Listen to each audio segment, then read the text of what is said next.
नवरा, चल जरा चहा पिऊ. बायको, नाही नाही, मी काळी पडेल. नवरा, 5 वर्षापासून माझं रक्त पित आहेस, लाल तर नाही पडलीस.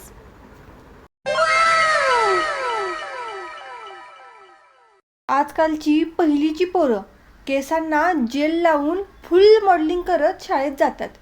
आणि एक आमचा जमाना होता तेव्हा आमची आई खोबऱ्याचं तेल लावून असा भांग पाडून द्यायची की चक्रीवादळ जरी आलं तरी इकडचा केस तिकडं झाला ना पाहिजे.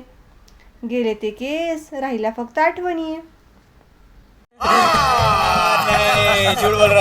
प्रत्येक गल्लीत एक CID ऑफिसर असतोच, ज्याला माहिती असतं की कोणाचं कनेक्शन कुठे चालू आहे.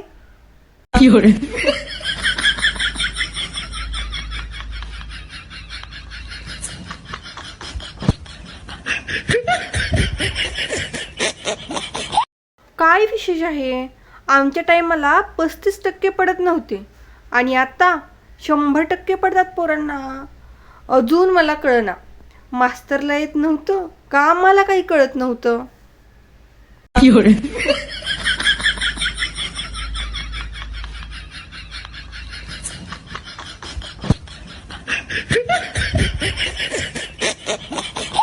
वडाला पूजून आल्यावर आणि दारात फेकलेले मोजे पाहताच म्हणाली, कंटाळा आला ग बाई माणसाचा.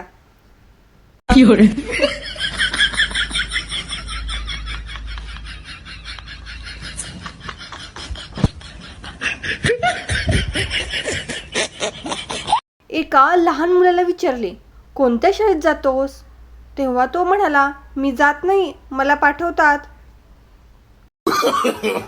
No, no, no, no.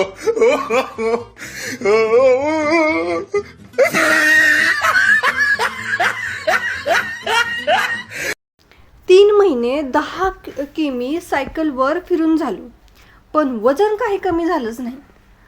मला आता वाटायला लागले की नुसतं मागे बसून भागणार नाही, सायकल स्वतः चालवावी लागेल. बड़े खतरनाक लोग हैं. गुजरातवाला म्हणतो, आमच्याकडे लग्नात जेवायला चांदीचे ताट असतात. राजस्थानवाला म्हणतो, आमच्याकडे सोन्याचे असतात. महाराष्ट्रात, आमच्याकडे एकदा जेवण झालं की ताटच फेकून देतात. पतरवाडी, महाराष्ट्राचा नादच खुळा.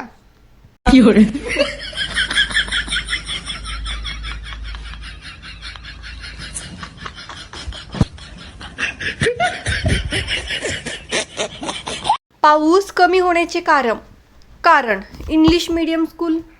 कारण तिथे एरे पावसाऐवजी रेन रेन गो अवे असं शिकवलं जातं आणि लहान मुलांचं देव ऐकतो लगेच. No, no, no, no.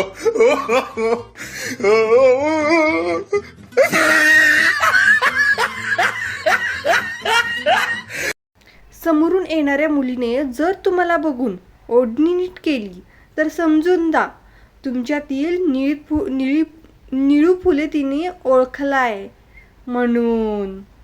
मंडळींनो, असे छान छान जोक्स ऐकण्यासाठी चॅनलला सबस्क्राईब करा.